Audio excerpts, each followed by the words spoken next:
एबे आंचलिक पाणीपाग विज्ञान केन्द्र पक्षर बड़ खबर सामना को आसी वर्तमान जहां सूचना मिली 4 दिन पर बड़ वर्षा है सब जिलार सतर्क सूचना जारी एने वीडियो संपूर्ण अपडेट पाई परिबे ता पूर्व वीडियो को लाइक करंतु चैनल को सब्सक्राइब करे ता पाखर बेल आइकन दबा ऑल नोटिफिकेशन को ऑन कर रखंतु जहां फल न्यूज रिलेटेड लेटेस्ट वीडियो सर्वप्रथम आम चैनल रे पाई परिबे ताहाले लेट न करी चलंतु खबर पर नजर पकाइबा।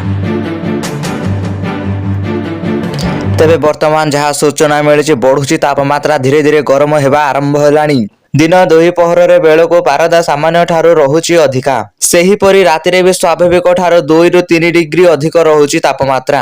ओडिशा पार्श्ववर्ती बंगोपसागर रे एक लघुचाप सृष्टि जोगु शुष्क जलीय बाष्प बाहु बहु परिमाण राज्य भीतर को प्रवेश करुची एणु कुहुड़ी और तापमात्रा वृद्धि घटुची। सोमवार भुवनेश्वर 31.7 कटक रे 30% सी तापमात्रा रहिथिला। पाणीपाग विभाग अनुसार फेब्रुआरी 5 और 6 तारिख रे सकाळे पंजाब हरियाणा और दिल्ली रे विभिन्न अंचल घन कुहुड़ी परिवार संभावना रही। फेब्रुआरी 10 तारिख रे आभ्यंतरीण जिले में हालुका वर्षा होबार संभावना रही। सेहीपरि 11 रे सुंदरगढ़ बड़गढ़ संबलपुर नुआपड़ा बलांगीर केन्दुझर आदि जिला गुड़िक हालुकार मध्यम धरण वर्षा होइपारे बोली पाणीपाग विभाग पक्षर कहुଯାଇଛି। आगामी 5 दिन पर्यंत राज्य में पागरे विशेष परिवर्तन हेब नाही। तेबे 10 बेलू पश्चिम झड़ प्रभाव में वर्षा हेले तापमात्रा आसपारे परिवर्तन। सेहीपरि आगामी 24 घंटार उपकूल और पश्चिमवर्ती जिला गुड़िकर घन कुहुड़ी देखा जाए जार दृश्यमान क्षमता 200 ରୁ 50 मीटर मध्य रहीपे। आभ्यंतरीण जिला और उपकूल जिले में तापमात्रा अधिक रहुथिबा बेले पाणीपाग विभाग अनुसार वर्तमान अनुभूत हेउथिबा तापमात्रा स्वाभाविक ठारू 2 ରୁ 3 डिग्री अधिक रही। आगामी दिन में मध्य शीतर प्रभाव विशेष नथिबारु एपरि तापमात्रा देखिबाकु मिलिपारे।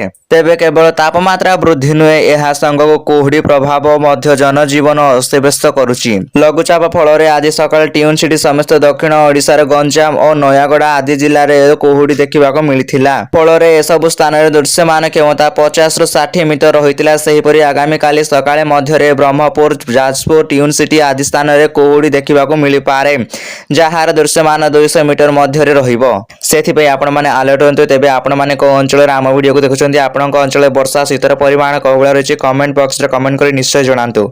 तो यह आज मुख्य खबर जदि वीडियोटी आपको भल लगी था वीडियो को लाइक करंतु चैनल को सब्सक्राइब करी ता पाखर बेल आइकन दबा ऑल नोटिफिकेशन को ऑन कर रखंतु जहां फल न्यूज रिलेटेड लेटेस्ट वीडियो आम चैनल रे सर्वप्रथम पाइबे। Bureau report S news Odisha.